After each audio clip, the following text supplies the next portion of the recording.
आम्हाला इथे खरंच खूप त्रास होतोय।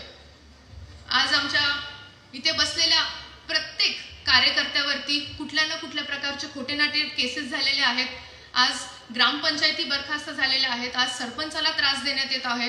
त्यामुळे इतका त्रास साहेब कधीच इंदापूर तालुक्याला झालेला नाही जेवढ्या ह्या मागच्या 5 ते 8 वर्षांमध्ये झालेला आहे। आणि तुम्ही जर पाहिलं तर आज म्हणजे इंदापूर तालुका हा सुसंस्कृत असा तालुका याची ओळख होती। इंदापूर तालुका हा प्रोग्रेसिव्ह असा तालुका याची ओळख होती।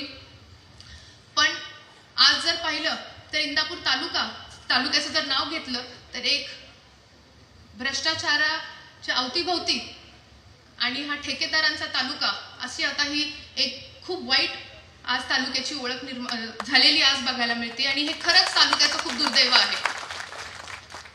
आज आपला खरं साहेब हा विषय नाहीये, पण आम्ही 1 महिन्यापूर्वी